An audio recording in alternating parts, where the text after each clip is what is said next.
So, Ted is well, Ted has worked and studied in some places that I can't even pronounce, but he is, of course, I love listening to him talk, and he lives in the middle of nowhere, and he's just an awesome guy. I do. You, and he's got lots of credentials. I mean, you've heard, if you've been in the field for any length of time at all, that name comes up continuously. He is, and I'm glad he's there because we need specialists that are actually doing studies and stuff. And he is one of those people that are doing these things. He's worked with, well, he's kind of gone, he's done a couple of things, but he's working with Unitron. He is audiology professor at Auburn University in Alabama, Western University in Ontario, Canada. He's done, I should say. He's not doing all that at the same time. He's a specialist programmer at Conestoga in Kitchener, Ontario. Yep. How about this one? Let's see. Ozarks, and he's also teaching the hearing instrument practitioner program in Douglas College in Coquitlam. You got it, Coquitlam, BC, which is in a suburb of Vancouver. Oh, well, that's nice. That's nice. Yeah, it's just north of you a little ways there. You're just living a good life is what you're doing, and you're helping a lot of people with hearing problems, different kinds. Well, thanks, Gary. It's a pleasure to be talking to everybody there. I got a letter from, I think it was U.S. Social Security about a month ago, and they said, Ted Venema, East End, and then the province, they said, Skates watching Canada. And I thought, oh, you mean Saskatchewan? Skates watching. That cracked me up. Anyhow. Now, demystifying tinnitus, a common clinical encounter. Well, demystifying it, I don't know if I know how to demystify tinnitus, but it is a very common clinical encounter indeed, and incredibly common. It comes from the word tenere, from the Latin word to tinkle or ring like a bell, hearing a sound when nothing is there. And the thing is, it can be debilitating. The typical advice is nothing can be done. Hearing a sound when no other sound is present, and that's the trick of it. There's a rub to tinnitus. It's just awful. The prevalence of tinnitus: 40 million people in the good old USA experience chronic tinnitus. The prevalence of tinnitus tends to increase with age, and more men than women have it. And it's usually men who've been exposed to a lot of noise. It's rare in children. If you look at the causes of subjective tinnitus, you can run down the right-hand column. Presbycusis, hearing loss due to aging. Someone once told me a good piece of advice for that is, when you were young, you had normal hearing. And when you had normal hearing, you could hear ambient room noise. And the ambient room noise covered up the noises in your head. But now you've got hearing loss and you can't hear the ambient room noises anymore. And guess what? You hear the noises in your head. It's pretty weird. Tinnitus. Quite common. About 1 in 10 people has it. About 1 in 100 people are really bugged by it. About 1 in 5 people over 60 have tinnitus. And 1 in 4 people, 65 to 85, have tinnitus. Tinnitus and hearing loss. Well, 70% of those with hearing loss have tinnitus, so they say. And then again, 90% of those with tinnitus have hearing loss. Depends on which way you look at it. A frown is an upside down smile. A smile is an upside down frown. It depends on which way you've come in. That's a phantom sound. Now, Jack Vernon hailed from the state just south of you. He was in Oregon, and he called tinnitus a phantom sound. much like a phantom limb symptom, almost like you had an arm removed or amputated and you could have sworn that the hand is still there. Tinnitus is a symptom, not a sign. In other, signs are seen. Symptoms are reported. They're different from each other. Pulsing tinnitus is generally, that's the only tinnitus that one can actually hear, that a doctor with a stethoscope can actually put against your ear and hear. The only tinnitus that's that way, that's objectively heard, is tinnitus that's caused by pulsing in the carotid artery, which goes right underneath your middle ear space. Generally, that's the only objective tinnitus. There is no actual energy in tinnitus. Never confuse tinnitus with otoacoustic emissions. Totally different. OAEs are a byproduct from the work of your outer hair cells, much like electricity produces heat in a wire. Outer hair cells constantly stretch and shrink. They help the inner hair cells pick up soft sounds. What kind of soft sounds? Sounds below 50. Sounds below 50 dBHL are not audible to the ear or cochlea without the help of the outer hair cells. They constantly stretch and shrink. They sharpen the traveling wave of sounds going through your cochlea, and they sharpen the waves created by sounds in your cochlea. Here's a picture of the outer hair cells. Any moving part goes first. The moving part in any system goes first. What's the first to die out in a stereo system? The turntable or the CD player. What's the second thing to go? Your speakers. Anything that moves. Look at how these outer hair cells shrink. When they shrink, they pull down that big blue thing so it can bend the hairs of the inner hair cells. You see, if sound is activating the cochlea that's greater than 50 dB, then there's enough fluid motion taking place in the cochlea to bend the hairs of the inner hair cells. But if the sounds activating the cochlea are less than 50, you need the outer hair cells to do what they're doing in this picture here. Anything that works like that is going to get tired. Outer hair cells die before inners. What do the outer hair cells do? Look at the big orange traveling wave there. See how dull and rounded it is at its peak? Outer hair cells do the black. They amplify it and they sharpen it so that you can distinguish between frequencies that are close together. If I've got my fingers like this, I can distinguish between pitches close together. Outer hair cell death, now my frequencies of excitation is broad. I can't tell the difference between this one, how about this one? Okay, I can't tell the differences between frequencies close together without the help of the outer hair cells. You need that, okay? But the outer hair cells die first. So if you're looking at what they do with otoacoustic emissions, they're putting two tones in the ear, the F1 and F2, and they're looking for a third one to come out. This is me a few years ago. Here's my audiogram. The noise floor in my right ear is the green, and the otoacoustic emissions, the sounds that were coming out of my ear from the outer hair cells, are actually shown in red. If I have outer hair cell death, the red won't be above the green and the blue won't be above the green there, okay? How come you don't hear otoacoustic emissions like tinnitus? How come you don't hear it? Because if you're going from the ear into the cochlea, you've got sound hitting a big eardrum through the malleus, incus, and stapes. The oval window on the footplate of the stapes is small. The way it works is, think about your middle ear like this. Put your hand against the side of your face. I'm going to see if you all do this or not. Put your hand against the side of your face. And now push hard against your hand against the side of your face. Doesn't hurt, does it? Now take your finger. Push hard against your finger. That hurts, doesn't it? That's why you have a middle ear.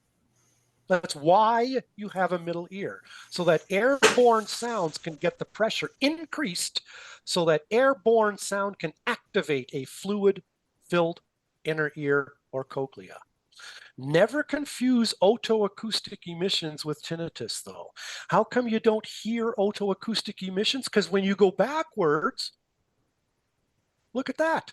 Sound over a little area gets dispersed over a big area.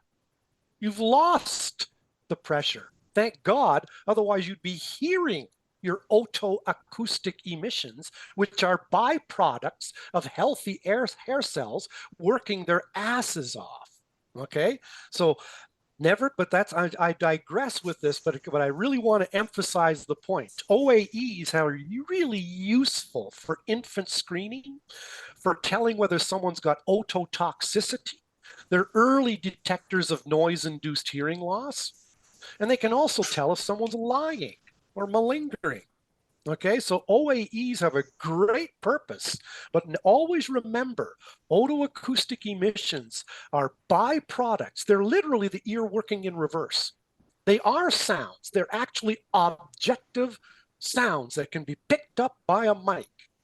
And if your outer hair cells are no longer amplifying and sharpening the traveling waves of your cochlea, you have no otoacoustic emissions. They are gone. So OAEs present mean good hearing. OAEs are not good to tell the amount of hearing loss you have, though. They suck at that, okay? But they just tell whether you've got healthy outer hair cells or not. And if you've got dead outer hair cells, you'll have a 50 dB hearing loss. And that's what presbycusis is, a mild to moderate 50 dB sensory neural loss. Presby, elder, cusis, or presby hearing, cusis old. Presbyterian, church of the elders, as opposed to the popes or bishops, okay? Presby, opia, your arms aren't long enough to see the page. Anyway, I digress. This is supposed to be a talk on tinnitus, so they told me. So why don't I just talk about tinnitus now? So we will. So there. We all have some tinnitus. Go into an anechoic or dead quiet room and listen for yourself. You can have hearing loss without tinnitus. You can have tinnitus without hearing loss. Do you ever have tinnitus for a moment? You ever had the tinnitus where you hear that and then it's gone? That's the sign of one outer hair cell signing off for good. Did you know that?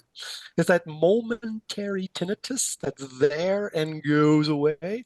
Don't let it happen 12,000 times, because if it does, that's all the outer hair cells you have in each ear. Anyway, the awareness of tinnitus fluctuates, and obsessing about tinnitus becomes a real problem. They did a study in 1953. They took 80 tinnitus-free students, then put them in a sound booth for 5 minutes. 93% of them reported sounds like tinnitus, buzzing, clicking, ringing, pretty weird. The sounds of tinnitus are wide in variety. They can be heard in one ear or both ears, sometimes right in the center of the head. The particular tinnitus sounds are sometimes associated with particular pathology, but not always. The causes can be simple or complex. Here's a simple cause, earwax against the eardrum. Another simple cause, aspirin. Aspirin aggravates tinnitus. Did you know that? When you take the person off of aspirin, the tinnitus tends to go away. But don't take aspirin off of, because we're not doctors, and a doctor may have the patient on aspirin for a good reason, okay? But a reason helps to understand why the ringing in the ear occurs. Aminoglycosides are an antibiotic. All these that end in mycin, streptomycin, kanamycin, gentamicin, okay, they cause tinnitus and permanent sensory neural loss. Pulsing is probably vascular in origin. That will actually be audible. Complex causes might be an eighth nerve tumor, but how about this one? An imbalance between brain going and back to ear from brain information. Try that one. The causes, hair cells or eighth nerve fibers, if damaged, may send an error message to the brain. The message goes to the hearing centers of the brain. The brain doesn't know what to do with it. Tinnitus may arise from neural fibers regulated by the brain stem and cortex, and the perceptions come from the temporal lobes the hearing centers of the brain. Some have even experimented by severing or cutting the 8th cranial nerve. And guess what? Lots of times the tinnitus is still there. So it is of a central origin. It's a very strange. Let's look at all that can go wrong. If I bring you inside the cochlea, let's look inside the blue, right there. Inside that, you've got the scala media, and look at these little pink hair cells at the bottom. Outer hair cells in green, inner hair cells in blue. Inners hair cells send all info to the brain, and without them, you're deaf as a post. Outer hair cells help the inner hair cells sense soft sounds below 50. And as we saw, they amplify and sharpen the waves inside the cochlea so you can distinguish between frequencies close together. Here's a picture of inner hair cells and outer hair cells looking down from the top. Here's a picture of inner hair cells and outer hair cells looking at it from the side. Here's a picture of outer hair cells that are healthy. Here's a picture of outer hair cells that are dead. Healthy, dead. Notice when the hairs are gone, the cell, the test tube cylindrical cell is gone as well. Normal inner and outers, damaged inner and outers. Look at this. A miscommunication between damaged hair cells and higher auditory nuclei in the brain stem. How thick is this area that's being shown here? That's your brain stem. How thick is that? If you look at how thick that is, it's as thick as your pinky, okay? And it's about as long as your pinky, a little bit shorter, about 1.5 inches in length, okay? You cut that sucker, you're dead. Anyway, all the hearing centers located in the brain stem, we'll go back to that picture again, just to kind of highlight some of the trickiness of it all. Look at the red circles, auditory areas. And then the temporal lobe, that yellow thing, there's a circle drawn there, the side of your brain. If you're looking at all that can go wrong, a loss of balance between excitation and inhibition in the brain's hearing pathways. Is this getting complex? You bet it is. It's insane. This may cause increased activity in the brain's hearing pathways, the loss of balance between excited and inhibition, that delicate balance that's required. The brain interprets the mistake as tinnitus. So go ahead. Are you going to fix that? You think you're going to fix this with medications, with surgery, with anything else? Quick a sec. Hey, like Rosie used to say, I've got a villa on the edge of Lake Knot. Okay, it's not going to happen. You can't. Drugs ain't going to help you. The drugs that you buy for tinnitus are snake oil. Okay, they're no better for tinnitus than those used by the ancient Egyptians 4,000 years ago. So meds suck at tinnitus. Sorry, they don't help. All this is what they call a load of what the Scottish people would call crap. It is crap. All right, it's not going to help. You can go to Walmart and buy ring relief, and you'll simply walk out a wee bit poorer. Okay, it's not going to do you any good. Ginkgo biloba, smoke another one. That's not really going to help either. Lots of people may give a thought that it might, but I don't know. Some say it might help, but you're going to have to use an awful lot more than what's found in the retail amount, if it helps at all. Ring stop, another homeopathic remedy. Zinc picolinate, some other stuff. Tinnitus and hearing loss. Noise-induced hearing loss is the most common hearing loss associated with tinnitus. It's usually high-pitched ringing. Meniere's, a roaring tinnitus, and episodic. Otosclerosis can sometimes present with tinnitus. Eighth nerve tumor, you can tell I'm in Canada. Look at how I spell tumor with the U and the tumor. That's the way we spell color, harbor. You can always tell a Canadian easily. You know another way you can always tell a Canadian from an American? See, I'm a dual citizen. I'm both. I've lived in Michigan, Alabama, but also in Canada. Americans always say 6th grade, 1st grade, 12th grade. Canadians, grade 1, grade 6, grade 12. I know we have a few oddballs. We also go out and about, so they say. I don't know. They also spell center, C-E-N-T-R-E. But I'll tell you one thing we've learned how to do. We go metric. Americans and the English in the United Kingdom are the only people in the world who are still talking about inches and yards and miles. Everyone else is gone metric. Anyway, I digress. So I like to rant. Ranting is fun. All right, there we go. So here's noise-induced loss. Look where the precipice is, and that's where the tinnitus will be. Tinnitus will likely be right where the hair cells are damaged, right at the edge. I find sensory neural loss with a precipice tends to show tinnitus. A lot less hearing losses that are gently sloping show tinnitus. Here's Meniere's disease, low frequency sensory neural loss. They tend to have that roaring tinnitus. Do you ever wonder why Meniere's has a low frequency sensory neural loss? The clue is the orange on top. The scala media where the hair cells are, that area is actually at the tippy top of the cochlea, but that area is also the widest. The hair cell region is widest at the narrow end of the cochlea.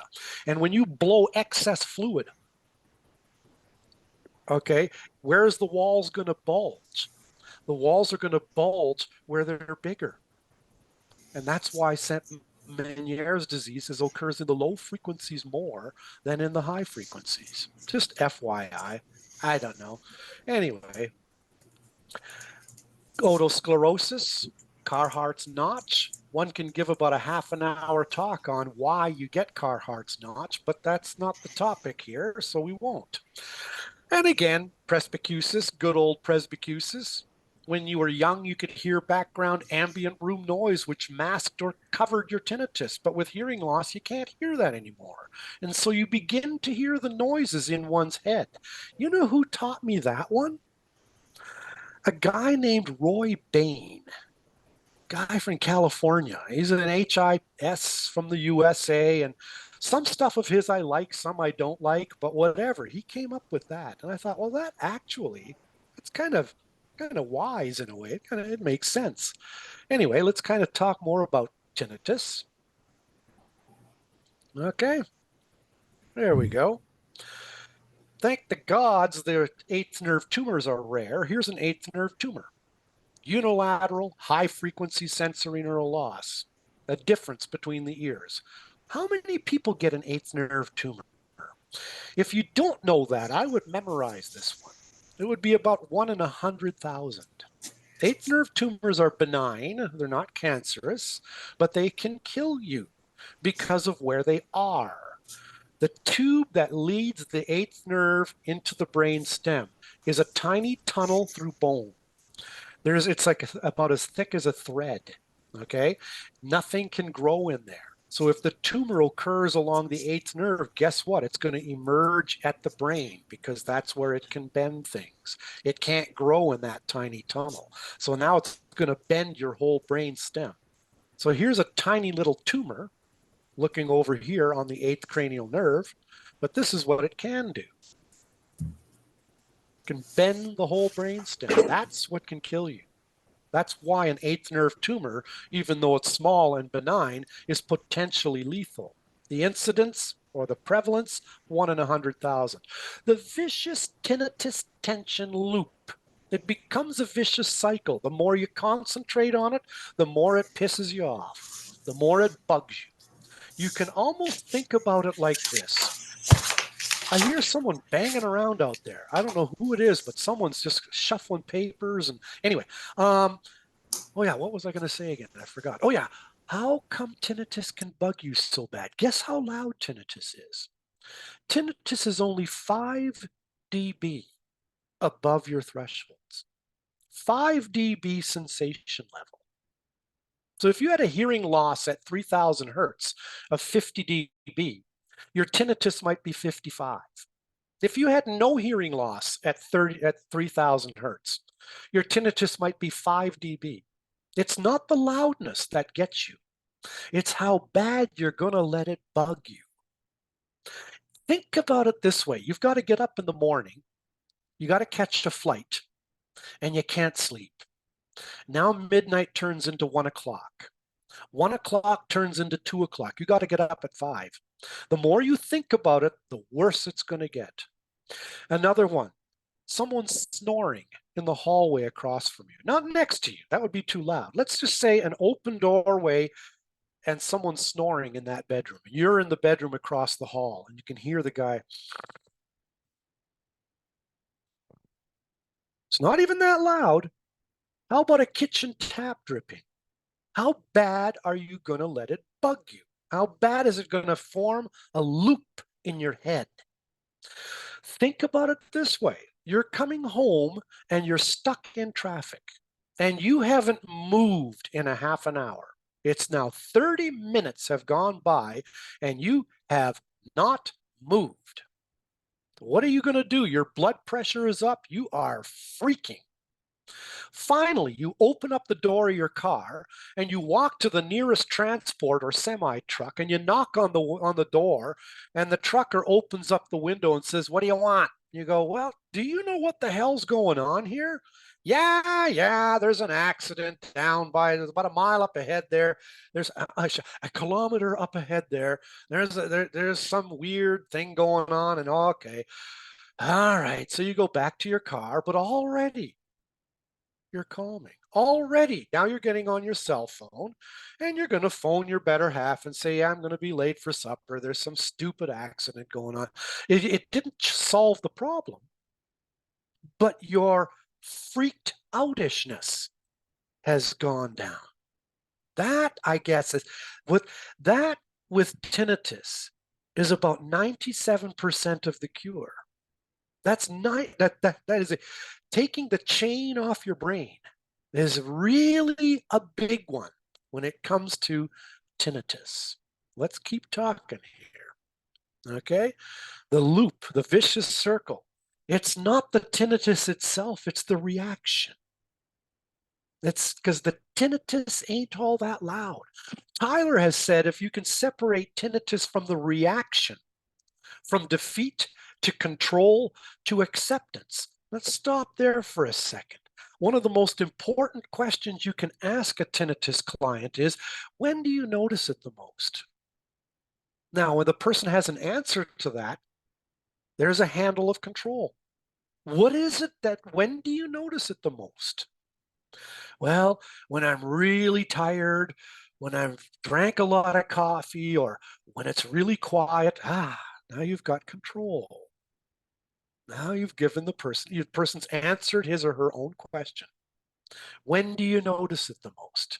Because if a person has an answer to that, it's just like asking someone, "Do you have a better ear?" And someone says, "Yeah, that automatically is an admission of hearing loss, isn't it? Okay. So if a person can answer you and say, "Yeah, I notice it more at da da da da da than d d d d d," already the person is answering him or herself, giving an ounce of control. And an ounce of control is important. Yeah, I'm using good old American ounces. Okay. Anyway, we still use them up here too. I'm just bugging you. Anyway. All right. And Tyler has given me this slide. You might hear a tone like the top.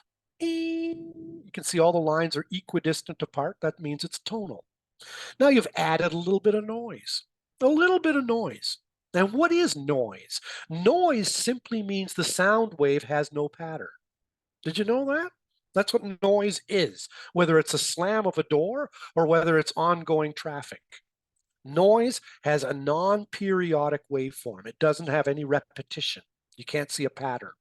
So if you add a little bit of noise, you've broken up the neural firing of the tinnitus. The person's perceptions are down. The general advice for tinnitus: avoid dead quiet, put on an air conditioner or a fan at night.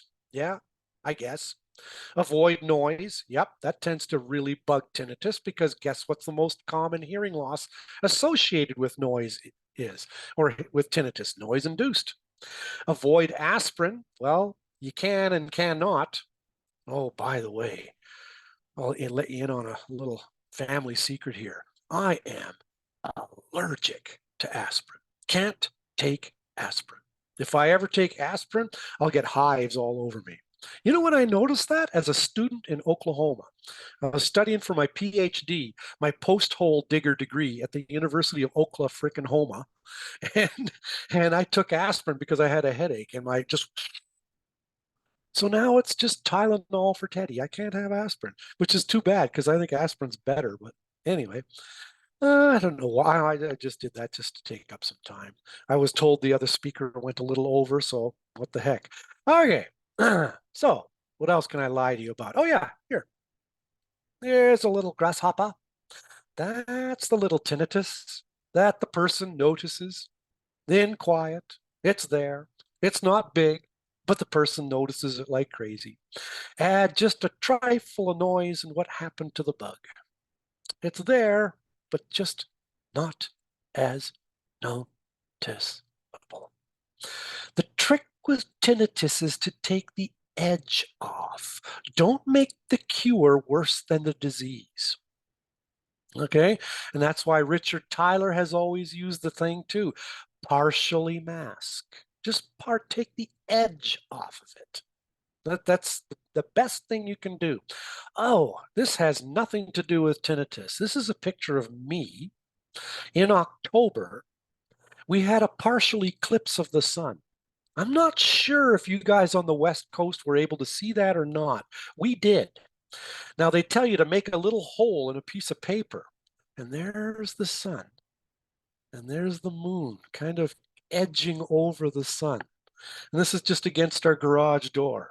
I just did that to take up 30 seconds of time, but that's a partial eclipse as viewed from East End, Saskatchewan. Skates watching. All right. Whoops.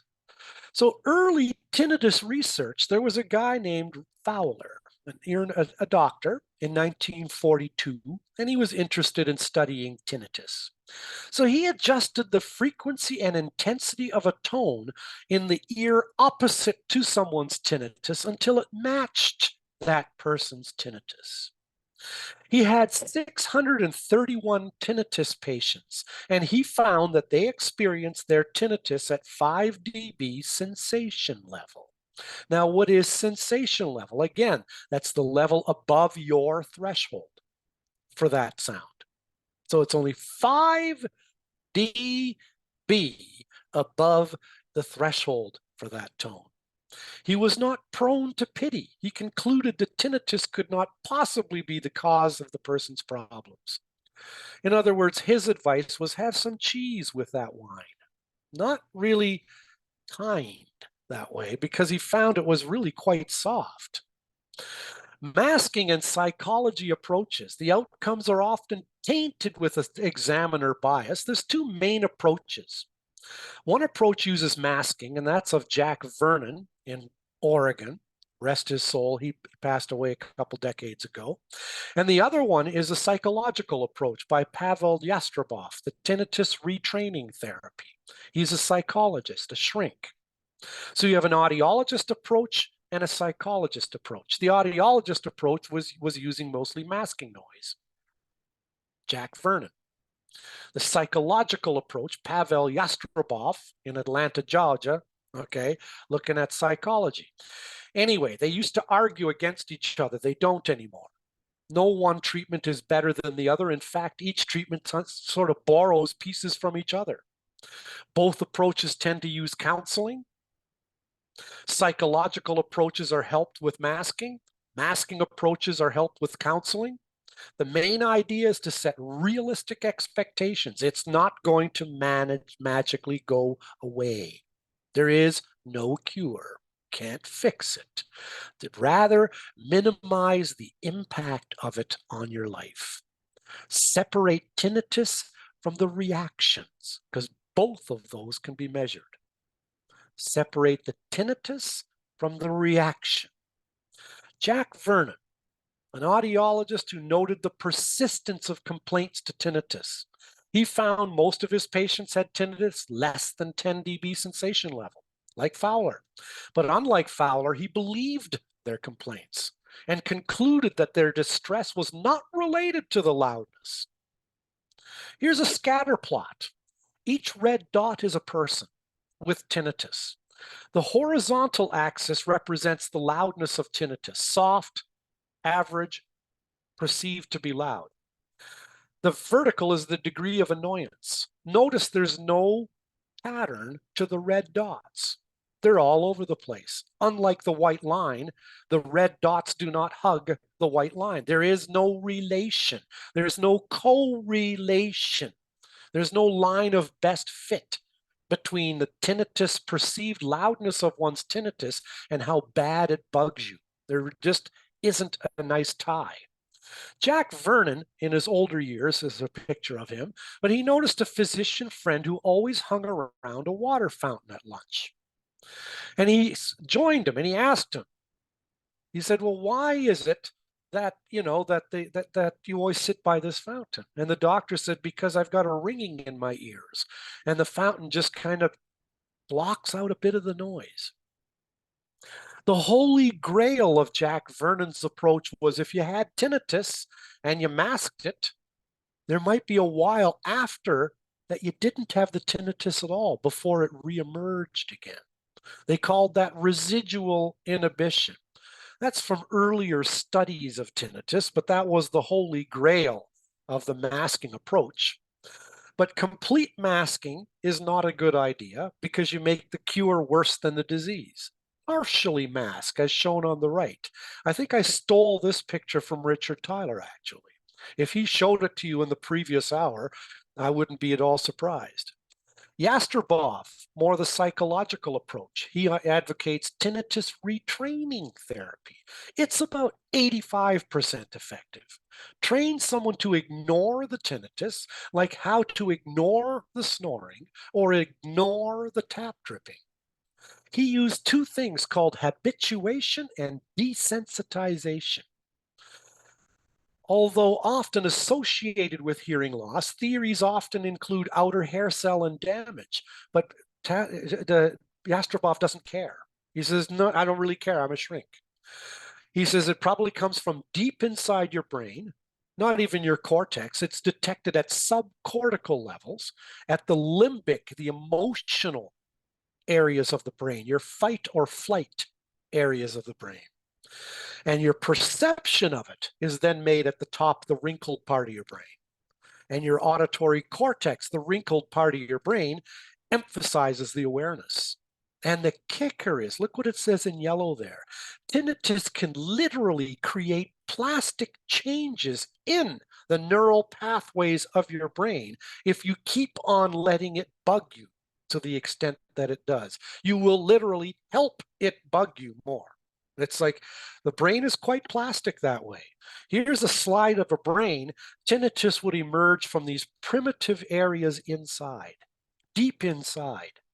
And you should always think of the brain in terms of the primitive and the later part. The primitive part is your brain stem and your spinal cord. Your spinal cord is part of your brain. It just goes all the way down to your rear end. Okay, messages that go from your arms to your spinal cord and back out again are called reflexes. When you touch a hot stove and your hand pulls back, that message didn't get to your brain. You never thought, oh, I should remove my hand, otherwise the skin will begin to scald and burn. No, the message went from your hand to your spinal cord and right back out to your hand again to pull it away. That's the primitive part of your brain. Think about tying shoelaces. When you were a little kid, take the bunnies and fold the little bunnies like this and then pull. And after a while, you're tying your shoes like that. And when you're tying your shoes like that, you're not using this part of your brain anymore. It's relegated into your older brain, the patterns. Okay? So the newer part of your brain is the stuff that thinking, ruminating, deciding, voluntary reactions. Anything that's a reflex, like your acoustic reflex, for example, is only involving the brain stem, which is simply the spinal cord inside your skull. Anyway, I digress. Back to here again. So the limbic system, the fight or flight areas of the brain. TRT, tinnitus retraining therapy, as from Yastrobov, tries to retrain the client to make that primitive part of your brain no longer freaked out at the tinnitus, so that the tinnitus no longer has negative emotional associations. So as a psychologist, he couldn't care less really about the source. He's just trying to get you to ignore the tinnitus, get you to habituate. Get used to it, first of all. You get a new fridge, you hear it all the time. After a while, you don't even think about it. You live by a train track and you hear the train loud. After a while, you don't think about it so much. Habituation. It's now meaningless. Desensitization is another part of his treatment. You're watching something, and what he does is he'll have you watch something, one of your favorite things, or listen to something, and he'll add a crummy sound. And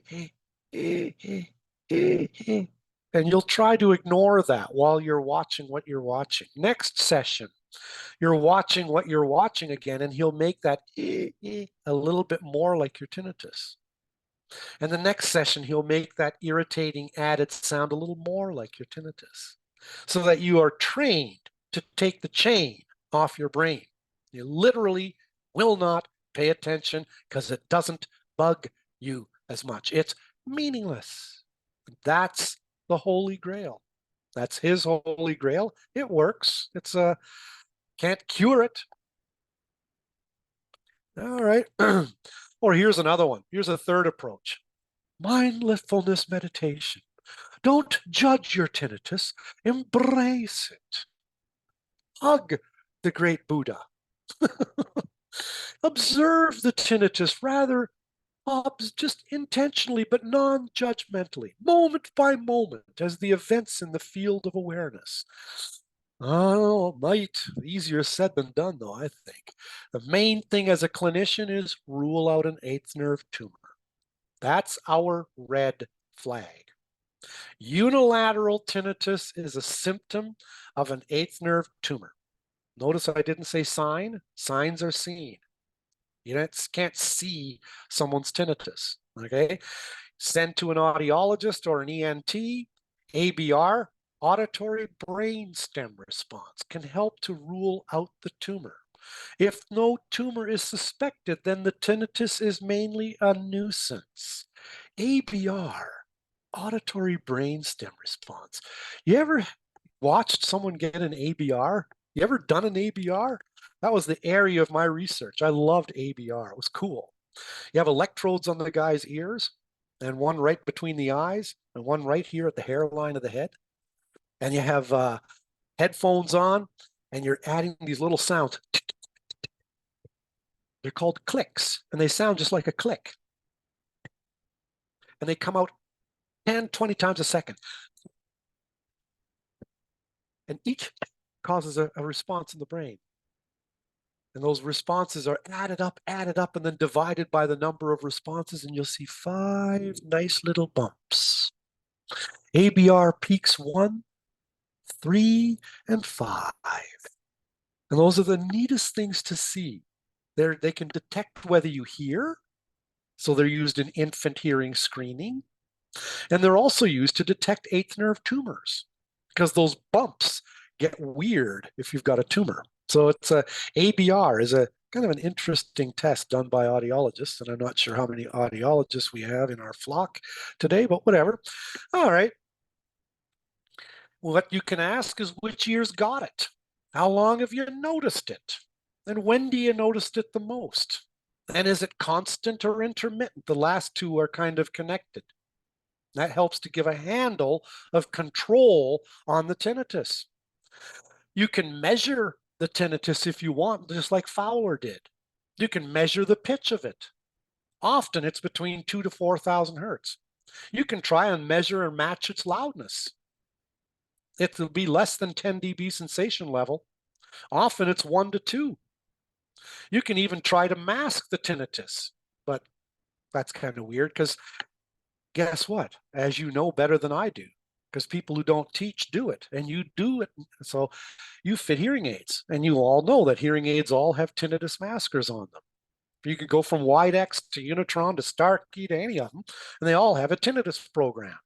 And they all use different kinds of hippy dippy sounds and rainforests and whatever. Sometimes hearing aids just by themselves help tinnitus, because the curse of hearing aids is background noise. But regarding tinnitus, that curse becomes a silver lining in the otherwise gray cloud. So it's these things, hearing aids themselves can be a huge help when it comes to tinnitus. You can ask, does it make you feel irritable? How bad, how tired or stressed does it make you?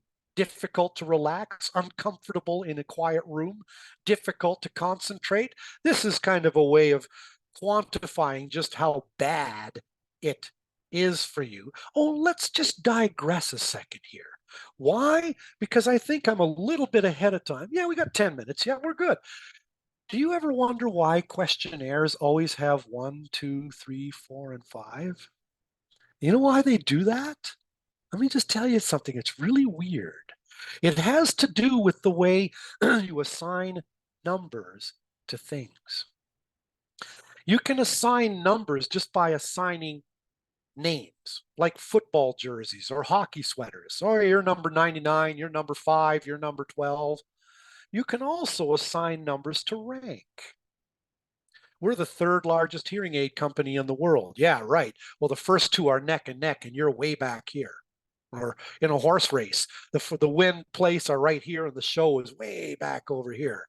So ranking helps, but it doesn't assume equal intervals. The next one is interval. And if you can assign, not only are you naming and not only are you ranking, but now you've got equal intervals between each ranked item. Now you're in questionnaire territory. You know why they do that? So you can do statistics. If you can do this, and I'll go back to that page here. If you can quantify emotions, if you can put equal distances between 1 to 2 is the same distance as 2 to 3, as the same distance as 3 to 4. So if you can hang someone's emotions and map them on a numerical system that assumes equal distances between each ranked item, you can do statistics, my friend. So now you can do stats on emotions. That's why questionnaires have numbers like this. So they can do statistics, but always note they're equally distant from each other. Not in distance physically like I'm doing with my cursor, but in quantifying. It's just an interesting, I think, a weird aside. Oh, you didn't want to look at my ugly mug. Here, let's go back here. Okay, and take this home.